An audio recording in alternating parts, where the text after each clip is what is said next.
Who is he, Mommy? Is he your friend? Kailan ko pa naging kaibigan si Ana? No, no, baby. Sagot niya sa bata, bago bumaling sa akin.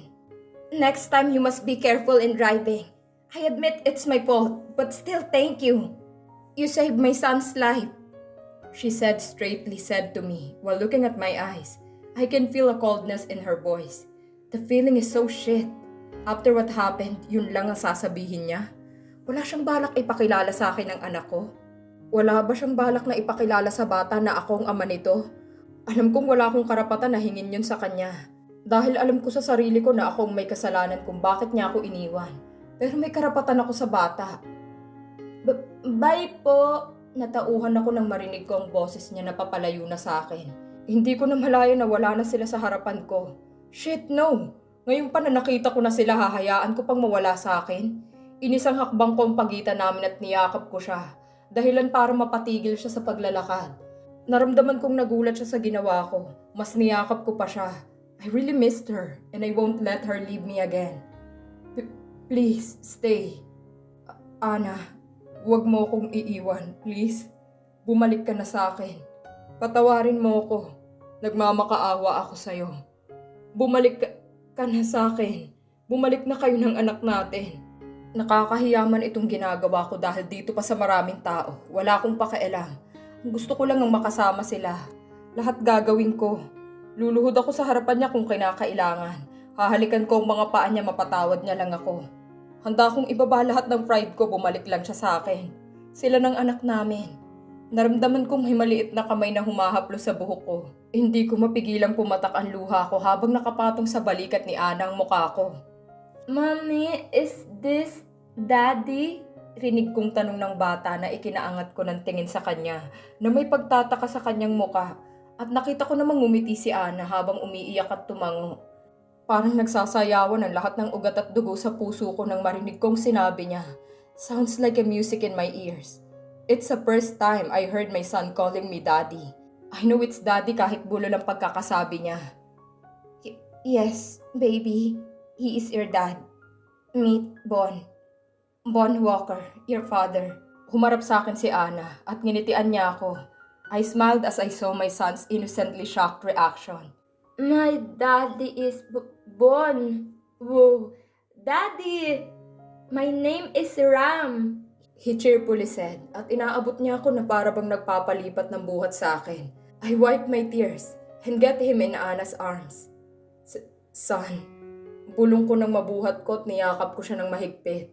Nagtitili ang bata sa braso ko at nagpasalamat pa sa mami niya. Masaya niyang sabi at pumapalakpak pa habang sumisipa pa. Akala ko mabibitawan ko siya sa paglulumikot niya dahil sa biglang kumirot ang ulo ko. Ibinigay ko siya kay Ana dahil gusto niyang lumipat. Kaya naman magkalapit kami ni Ana dahil sa hindi ako gumalaw nang binigay ko sa kanya si Ram. Nag-I love you sa akin ang anak ko. Mas lalong lumapad ang ngiti sa labi ko. Kasabay ng pagsikdo ng puso dahil sa matamis na sinabi ng anak ko na hindi ko akalain na sasabihin niya sa una naming pagkikita. I love you too, son. Tugon ko sa kanya at ginulo ko ang buhok niya. Humarap siya sa akin ng nakanguso. Nagulat na lang ako na naglambitin siya sa leeg ko at hinalikan ako sa labi habang buhat siya ni Ana.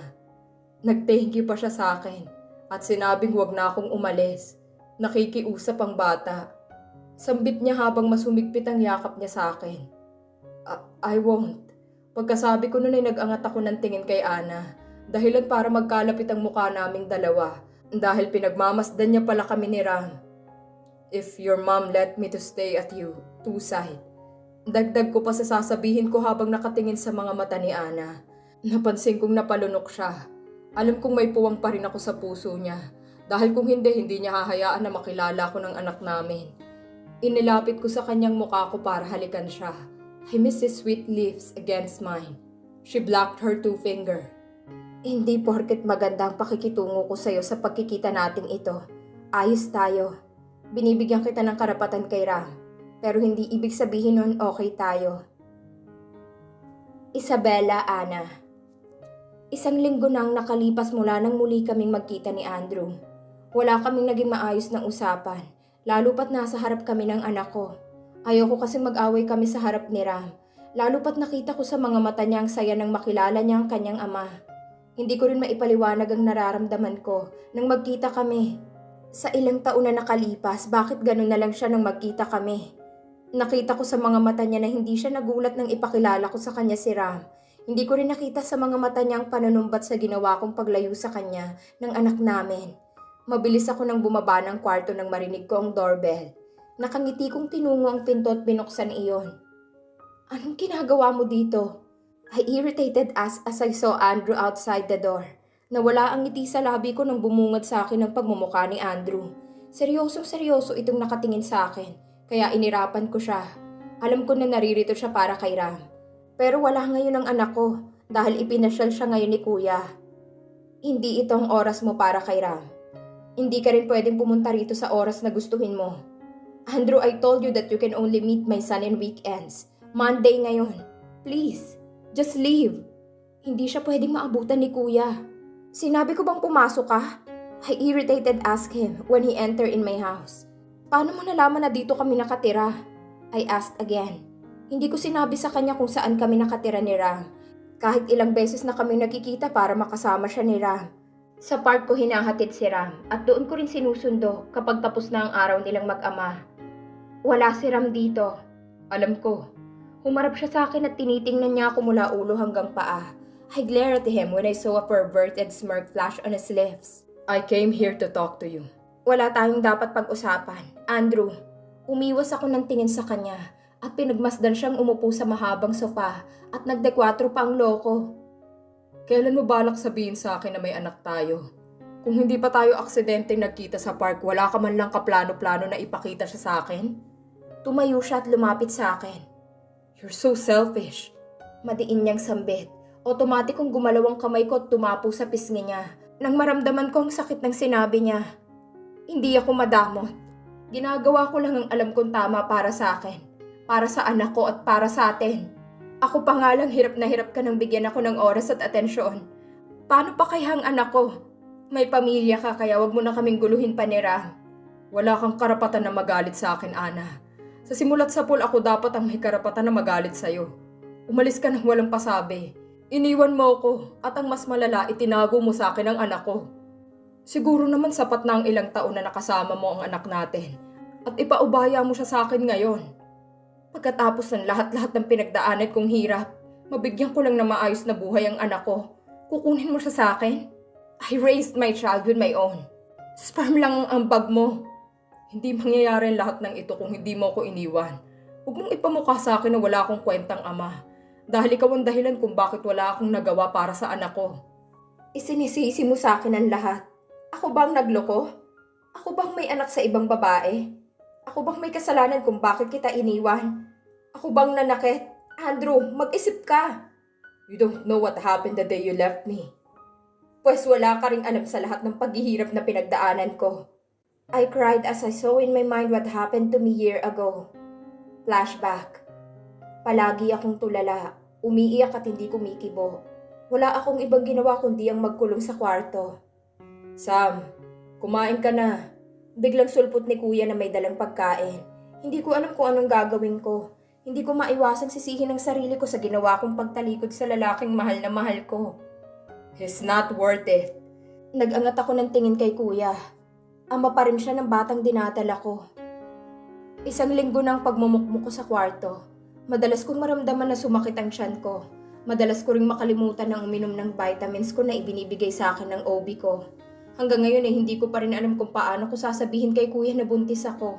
Hindi ko rin alam ang gagawin ko pagkatapos kong iluwal ang anak ko na wala siyang kikilalanin na ama.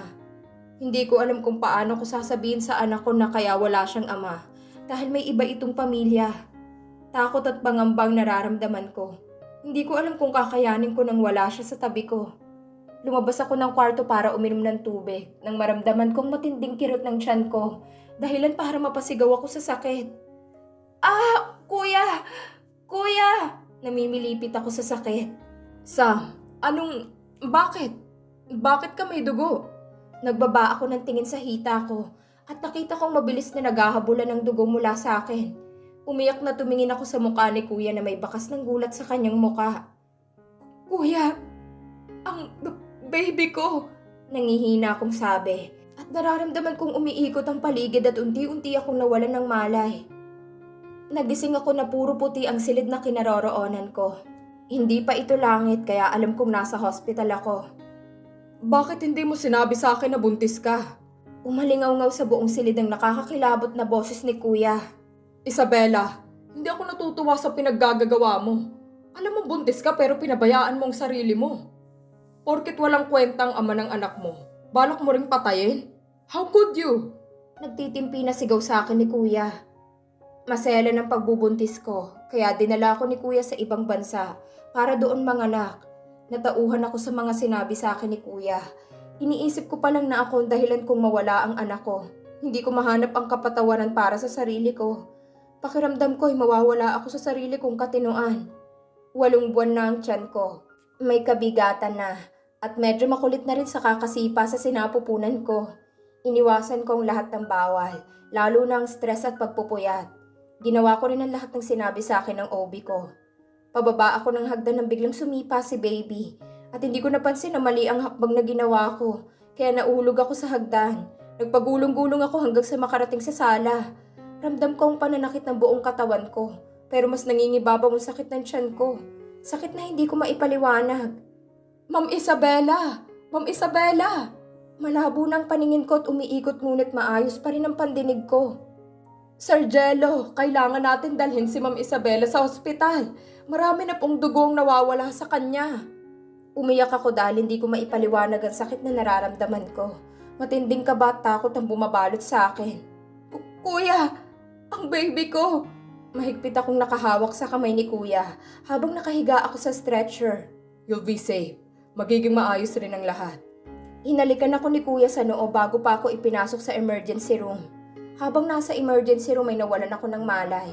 Nagising ako na nasa isa na akong private room sa hospital. Kinapa akong umbok sa aking tiyan, ngunit plat na ang aking tiyan. Ang baby ko! Sunod-sunod na tumulo ang luha ko. Ang baby ko! Nasaan ang baby ko? Sam, you're awake. Napalingon ako kay Kuya na nakaupo sa kanan ko, habang hawak-hawak ang isa kong kamay. Kuya, ang baby ko! You delivered your baby safely. He's in the incubator. Buhay ang baby ko. Kuya, gusto ko siyang makita. Kuya, dalhin mo ako sa kanya. Premature baby ang anak ko dahil napaaga ng 2 linggong panganganak ko sa kanya. Ilang linggo siyang namalagi sa hospital hanggang sa tuluyan ko na siyang naiuwi sa bahay. Sa wakas ay nahawakan ko na siya. Nahahalikan, nayakap at natititigan ko ng matagal ang anak ko. Nag-uumapaw ang kasiyahan ko nang maalagaan ko na siya. Pinagsisisihan ko kung bakit siya nahirapan sa incubator na dapat sana nasa sinapupunan ko siya. Hindi ko alam kung kaya kong patawarin ang sarili ko kung may nangyaring hindi maganda sa kanya. Dumaan ang mga araw, linggo, buwan na naging malusog, masigasig na bata ang anak ko. Ginawa kong lahat para alagaan siya ng maayos at mabigyan ng magandang buhay. Hindi ko akalain na sa pagtungtong niya ng 8 buwan ay magsisimula kami magpabalik-balik sa hospital dahil sa mahina ang katawan niya at mabilis na dapuan ng sakit. Umabot sa punto na nag-agaw buhay siya. Gumuho ang mundo ko nang makita kong sobrang nahihirapan na siya. Pero alam ko na lumalaban siya, kaya hindi ko siya sinukuan. Hanggat lumalaban ang anak ko, hindi ko siya susukuan. Baby, huwag mong iwan si Mommy. Hindi ko kayang nakikita na nahihirapan siya. Sa lalo pa kay bata-bata niya pa para makaranas ng ganitong sakit. Madaming aparatong nakakabit sa kanya. Anak ko, dito ka lang. Walang araw na hindi ako umiiyak. Minuminuto pinagdarasal ko sa Diyos na kung pwede ako na lang. Huwag ang anak ko. Pinagdarasal ko ang kaligtasan niya at huwag niya munang bawiin sa akin ang anak ko. Dininig ng Diyos ang panalangin ko. Gumaling ang anak ko, naging malusog at masayahing bata. Kahit ganun siya ay doble-doble ang pag-iingat at pag-aalaga na ginawa ko para iwasan ang lahat ng bagay na makakasama sa kanya. Nagtayo ako ng negosyo at iyon na naging simula ng pagkakaroon ko ng masaya at magandang buhay kasama ang anak ko. Sa pagtungtong niya ng 1 taong gulang, mas lalong naging doble ang pag-aalaga ko sa kanya. Makulit at malikot na siya kahit na ako'y abala sa trabaho ay hindi ko siya nakalimutan na alagaan. Bigyan ng oras at atensyon dahil importante siya sa akin at espesyal. Ang lahat ng hirap at sakit na pinagdaanan niya ay hindi ko na makita sa kanyang mga mata dahil natatakpan na ito ng tawa at saya. Ang kasiyahan ng anak kong nagbibigay ng lakas sa akin para manatiling matatag at malakas. 3 taon siya nung bumalik kami ng Pilipinas. Gustong-gusto niya na palagi na mamasyal, ngunit hindi maaari dahil ayoko nang makita siya ni Andrew. "Mommy, I want to go to park." He had beautiful eyes. "Later, baby. Mommy need to work first." Hinalikan ko siya sa noo. Nakapagpatayo na rin ako ng sarili kong restaurant nang makauwi kami ng Pilipinas. And the help of my brother, naging successful naman ang lahat. Hindi rin ako pumunta ng restaurant dahil iwas na iwas ako na may makakita sa akin o hindi kaya kakilala ni Andrew. Kuya keep me in our private rest house. Isang araw nagkita na lang kami sa park. Iyon ang park na madalas puntahan namin ng anak ko na siyang comfort zone namin mag-ina. Mula nang umuwi kami ng Pinas, iyon ang pasyalan na madalas naming puntahan. Hindi ko akalain na sa paborito namin lugar ng anak ko, doon pa namin makikita ang ama niya. That day, I can't explain the feeling I felt. Nanginginig pa ang mga kalamnan ko dahil sa sobrang kaba na muntik pang mawala sa akin ng anak ko. Hindi ko akalain na ang ama ng anak ko ang laman ng sasakyan na yon. Siguro nga tadhana nang naglapit sa amin para magkitang muli. Flashback end. I'm sorry. Inisang hakbang ni Andrew ang pagitan namin dalawa at niyakap niya ako ng mahigpit. Hanggang ngayon ay masakit pa rin para sa akin na sa tuwing naaalala ko ang lahat ng pinagdaanan ko nang wala siya sa piling ko. Kusang gumalaw ang mga kamay ko at niyakap ko rin siya pabalik. It's all my fault. Kumalas ako sa pagkakayakap sa kanya at pinakatitigan siya sa mata. Kitang-kita ko ang lungkot, sakit at pagsisisi sa mga mata niya. Anong ibig mong sabihin? Pinunasan niya ang luha na naglalanda sa pisngi ko. Bon Andrew Cloud. Hindi ko alam kung paano ko sasabihin sa kanya ang lahat. Pero dapat na magsimula ako sa simula. Andrew, anong ibig mong sabihin? Pag-uulit niya. Huminga ako ng malalim bago ko sinimulang magpaliwanag sa kanya. Flashback. Ang araw na iniwan ako ni Ana. Yan rin ang araw na handa ko nang sabihin sa kanyang natuklasan ko tungkol sa anak ni Bea. Hindi ko anak ang bata. Hinanap ko siya buong linggo dahil gusto kong marinig mula sa kanyang paliwanag sa nakuha kong pregnancy test sa gamit niya. Walang araw, walang gabi na hindi ako umiinom. Habang tumatagal na wala siya sa akin. Mas lalo akong nagiging desperado na makita siya. Umagang-umagay mabilis akong nagbihis upang simulang maghanap muli kay Ana. Pababa ako ng hagdan nang marinig kong sunod-sunod na doorbell sa pinto. Mabilis kong tinungo ang pinto, nagbabaka sakali ako na umuwi si Ana. Pero isang malakas na suntok ang sumalubong sa akin nang buksan ko ang pinto. Wala ka na talagang magawang matino sa buhay mo. Akala ko pa naman magtitino ka na ngayon na nakasama mo ng babaeng kinababaliwan mo. Pero anong ginagawa mo? Wala ka talagang silbi. My father. Kung pumunta ka rito para saktan ako, makakaalis ka na. Dahil nagawa mo ng gusto mo. Anak. Napatingin ako sa kanyang likuran nang makita ko si Mommy. What are you freaking doing here? Bon, anak. Tama na. Lumapit sa akin si Mommy at niyakap ako ng mahigpit. She was crying. I was hurt seeing her cry. Anak, makinig ka sa akin. Hindi na siya babalik sa'yo. Hindi ko matanggap ang sinabi ni Mommy. Hindi siya mawawala sa akin.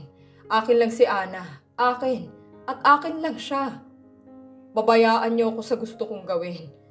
Huwag niyo akong pakikialaman na para bang kilalang kilala niyo ako. Hindi ako lumaki sa poder nila. Kaya wala silang karapatan na umasta na para bang mahal na mahal nila ako. Mabilis akong lumabas sa bahay. Anak! Pon, bumalik ka dito. Huwag kang bastos. Hindi ko sila pinansin. Patuloy ako sa paglalakad hanggang sa makapasok ako sa sarili kong sasakyan. At mabilis na pinasibad papalayo sa bahay. Sa kalagitnaan ng biyahe ko na hindi ko na alam kung saan ako tutungo. Nakita ko sa rearview mirror na nakasunod sa akin sila Mom. Mas binilisan ko pang pagpapatakbo ng sasakyan ko. At mabilis na isiniko ko sa kaliwa. Hindi ko napansin na may matandang tumatawid. Kaya mabilis kong kinabig ang manibela para iwasan ng matanda. Ngunit may parating na jeep. Sumalpok ako sa pampasaherong jeep at bumaliktad ang sasakyan ko. Dahilan para maipit ang dalawa kong binte. Ramdam na ramdam kong dugo na umagos sa noo ko mula sa aking ulo. Nalalabo ang paningin ko hanggang sa unti-unti akong nawalan ng malay. Nagising ako na nakaratay ako sa hospital. May benda ako sa ulo ngunit wala akong pakialam dahil hanapin ko pa si Ana. Pilit ko mang igalaw ang katawan ko ngunit hindi ko maikilo sa mga paa ko. Bud, huwag mong pilitin. Pigil sa akin ni Ben nang pinipilit ko na bumaba sa hospital bed. Buisit, bakit hindi ko maigalaw ang mga paa ko? Anong nangyayari sa akin? Kailangan ko makaalis dito. Kailangan ko mahanap ang asawa ko. Naiintindihan mo ba ako? I understand you, Bud, but you need to understand me. We are all worried about you. You almost die. You need a long rest. Your legs was paralyzed. Napaawang ang labi ko habang walang kakurap-kurap na nakatingin kay Ben na nakayuko sa harapan ko. Hindi siya nagbibiro at alam kong hindi marunong magbiro si Ben Walker, lalo na't sa ganitong sitwasyon. Kusang tumulo ang luha ko nang hindi ko namalayan. Paano kung hindi na ako nakalakad? Paano ko mahahanap ang asawa ko? Hindi ako pwedeng mabaldado. Hindi ako lumpo, Ben. Sabihin mo, hindi ako magiging baldado. Ben, hindi ako magiging pabigat at alagain sa inyo. Ben, gagaling ako, hindi ba? Makakalakad ako. Winaksi ko ang pagkain sa beside table. Nahulog sa sahig ang mga pagkain at nagkalat ang bubog sa sahig. Maging ang base na katabi nito ay nahulog. Tinanggal ko ang mga nakakabit sa pulsuhan ko at pinilit ko ang sarili ko na umalis sa kama.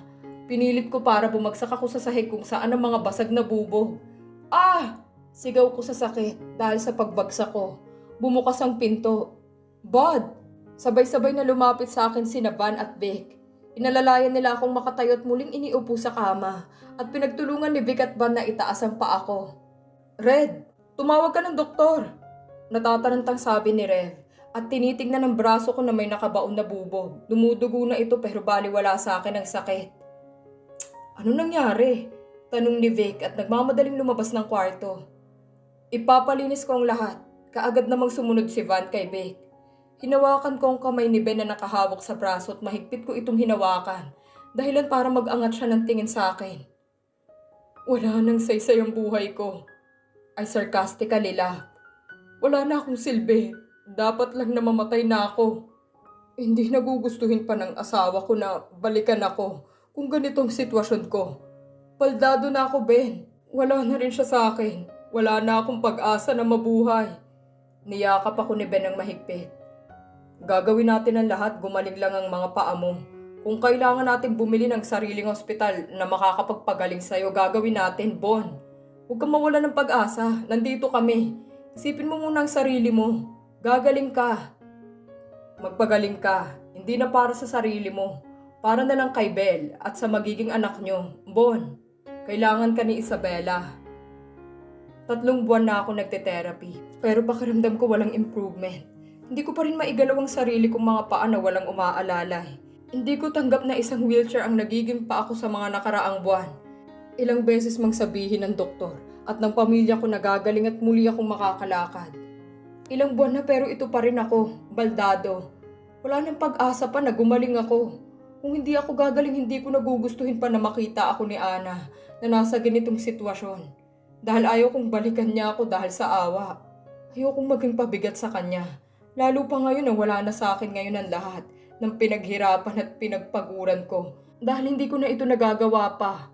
I threw the old-fashioned glass that I was holding when I sipped all the scotch. Tumama ito sa bintana ng kwarto ko, dahilan para mabasag ang salamin. Napatingin ako sa drawer ko na malapit sa kama ko. Isang remote control ng wheelchair ang nagsisilbing pa ako, kaya hindi ko na kailangan magpakahirap pa. Para lang ako nagmamaneho ng sasakyan sa ginagawa ko. Hindi ito ang buhay na gusto ko. Hindi ito ang buhay na kinasanayan ko.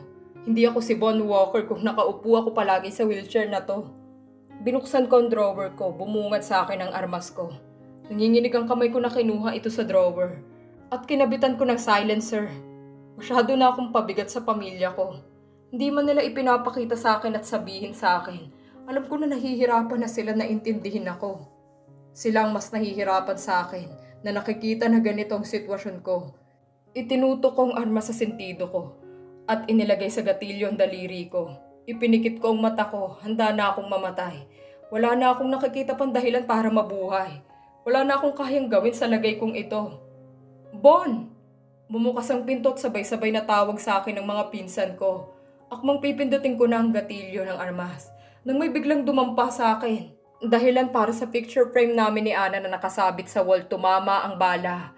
Nahulog ako sa wheelchair at pareho kaming nakahiga ni Ben sa sahig habang nag-aagawan sa barel. Ano sa tingin mong ginagawa mo? Singhal sa akin ni Ben. Bitawan mo ako. Bitawan mo ako kung ayaw mong sa iyo ko iputok to. Balik ko ng sigaw sa kanya. Mula nang maging baldado ako, walang oras na hindi mainit ang ulo ko kahit na walang ginagawa sa akin. Sa tingin mo kapag namatay ka magiging masaya kami? Bon, hindi dahilan ng pagiging baldado mo para magpakamatay ka. Alisin mo sa kokote mo na wala kang silbi at pabigat ka sa pamilyang to dahil hindi naman yun ipinaparamdam sa'yo. Ikaw lang ang nag-iisip ng ganyan. Gagaling at gagaling ka. Hindi man sa ngayon pero sa tamang panahon. Hanggang kailan ako maghihintay ng tamang panahon? Ben, sawang-sawa na ako sa buhay na ganito. Inagaw sa akin ni Vin ang armas ko. Tinulungan ako ni Van at ni Vic na tumayo at iniupo ako sa wheelchair ko.